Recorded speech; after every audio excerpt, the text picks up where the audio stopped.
Assalamualaikum warahmatullahi wabarakatuh. Perkenalkan nama saya Putri Cairani Hutasuhud dari program studi psikologi. Kali ini saya akan mempresentasikan mengenai mencegah gangguan mental melalui edukasi dan pencegahan dini. Tugas ini untuk memenuhi tugas besar 2 bahasa Indonesia. Selanjutnya adalah pengertian dari gangguan mental beserta contohnya. Gangguan mental adalah suatu kondisi psikologis yang mempengaruhi cara seseorang berpikir, merasakan, dan bertindak. Gangguan ini dapat mempengaruhi cara individu berinteraksi dengan orang lain, membuat keputusan, serta mengatasi stres dan tantangan hidup. Gangguan mental juga dapat mengganggu kualitas hidup seseorang, baik dalam konteks pribadi maupun sosial. Adapun beberapa contoh gangguan mental yang sering kita temuin seperti kecemasan yang berlebih, depresi, gangguan stres pasca trauma atau PTSD, gangguan makan, dan gangguan kepribadian. Selanjutnya, apa saja faktor penyebab dari gangguan mental? Yang pertama ada faktor genetik. Nah, risiko akan meningkat jika ada riwayat keluarga yang mengalami gangguan mental. Yang kedua, lingkungan sosial. Hubungan yang buruk dan kurangnya dukungan sosial dari orang terdekat maupun masyarakat dapat menjadi faktor penyebab salah satu dari gangguan mental. Yang ketiga adalah tekanan hidup dan stres. Nah, seperti contohnya masalah finansial, pekerjaan, atau hubungan sosial yang buruk. Yang keempat adalah trauma emosional.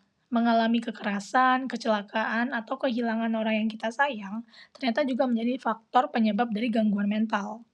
Yang kelima adalah faktor gaya hidup. Pola hidup yang tidak sehat seperti kurang tidur dan kurangnya olahraga juga menjadi faktor penyebab dari gangguan mental. Selanjutnya adalah pentingnya edukasi kesehatan mental.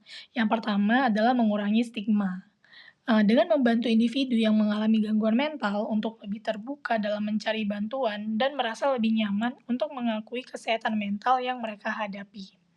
Yang kedua, meningkatkan pemahaman. Edukasi kesehatan mental dapat membantu masyarakat mengenali gejala-gejala gangguan mental sejak dini, sehingga semakin besar peluang untuk mengatasi masalah tersebut sebelum berkembang menjadi yang lebih serius. Yang ketiga adalah mendorong perubahan pola pikir. Nah, dengan pemahaman yang baik, masyarakat dapat melihat gangguan mental bukan sebagai hal yang memalukan, tetapi sebagai masalah kesehatan mental yang perlu ditangani dengan serius. Berikut adalah pencegahan dini dari gangguan mental. Yang pertama adalah mengenali tanda-tanda awal seperti perasaan cemas yang berlebihan, perubahan suasana hati yang drastis, ataupun kesulitan tidur yang tidak biasa. Yang kedua, mengelola stres dengan baik melalui olahraga, meditasi, dan berkomunikasi dengan orang yang kita percaya.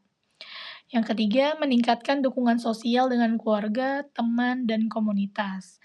Dengan menghabiskan waktu dengan orang-orang yang mendukung dan peduli, dapat membantu individu merasa lebih diterima, meningkatkan harga diri, dan mengurangi perasaan kesepian yang dapat memicu gangguan mental.